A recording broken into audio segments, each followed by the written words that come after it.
ఓం శ్రీ గురుభ్యో నమ. ఓం శ్రీ మాత్రే నమ. చాలామంది కామాఖ్య కాళికి, విజయవాడ కనకదుర్గకి దేవికి ఉన్నటువంటి తేడా అడుగుతున్నారు. విజయవాడలో వెలిసినటువంటి కనకదుర్గాదేవి కౌశికి అన్నమాట. శ్రీ మహాలక్ష్మి యొక్క ఉగ్రరూపం. మహాకాళి, మహాలక్ష్మి, మహాసరస్వతి కలిస్తే దుర్గాదేవి అవుతుంది. దుర్గాదేవి అష్టమాతృకల సహితంగా మహిషాసురునితో యుద్ధం చేసి మహిషాసురుని మీద విజయం సాధించిందన్నమాట. మహిషాసురుడు పొందినటువంటి వరప్రభావం ద్వారా అనేక స్త్రీలు కలిసి నన్ను చంపాలి, కానీ ఆ స్త్రీ ఒకటే అయి ఉండాలి అని చెప్పి వరం పొందుంటాడు. కాబట్టి అనేక స్త్రీ శక్తుల సమూహమైనటువంటి దుర్గాదేవి మహాలక్ష్మి యొక్క ఉగ్రరూపం. అమ్మవారు సంహరిస్తుంది మహిషాసురుణ్ణి.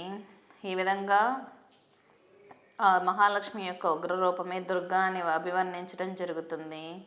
అమ్మవారు రాక్షస సంహారం కోసం ఆ రూపం అనేది దాల్చడం జరిగింది.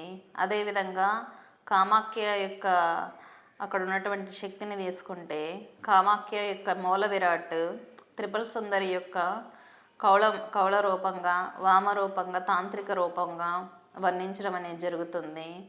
అమ్మవారిని అక్కడ తాంత్రిక పద్ధతిలో త్రిపుర సుందరిని ఆరాధించడం జరుగుతుంది. గర్భగుడిలో అమ్మవారి యోని రూపం ఉంటుంది.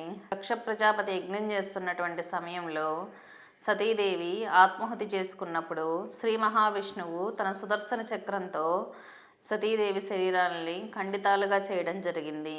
అమ్మవారి యొక్క యోని భాగం ఆ నీలాచల పర్వతాల మీద పడడం వలన అక్కడ కామాఖ్య కాళిగా అమ్మవారు వెళ్ళడం జరిగింది. ముఖ్యంగా శివునికి సతీదేవి సంతోషాన్ని పంచేటువంటి ప్రదేశంగా కూడా నీలాచల పర్వతాలు ప్రాముఖ్యత సంతరించుకున్నాయి. అదేవిధంగా లలితా త్రిపుర సుందరి మన్మధుడికి తన పూర్వరూపం ఇచ్చినటువంటి ప్రదేశంగా కూడా ఆ ప్రదేశం ప్రాముఖ్యత సంతరించుకుంది. కాబట్టి పరాశక్తి యొక్క అనేక కామరూపాలకు సంబంధించినటువంటి శక్తిగా ఆ శక్తి ప్రాచుర్యంలోకి వచ్చింది.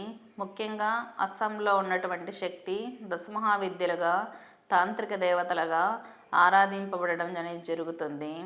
కామాఖ్య కాళిని త్రిపుర సుందరి యొక్క తాంత్రిక స్వరూపంగా భావించడం జరుగుతుంది. అక్కడ ఉన్నటువంటి అమ్మవారు పరాశక్తి స్వరూపం. ఇక్కడ ఉన్నటువంటి అమ్మవారు మహిషాసురుణ్ణి సంహరించినటువంటి లక్ష్మీదేవి యొక్క ఉగ్రస్వరూపం అన్నమాట. విజయవాడలో ఉన్నటువంటి కనకదుర్గ త్రిశక్తి స్వరూపము. కాబట్టి ఈ విధంగా కొంచెం తేడాతో రెండు శక్తులు కనపడడం అనేది జరుగుతుంది. స్వస్తి.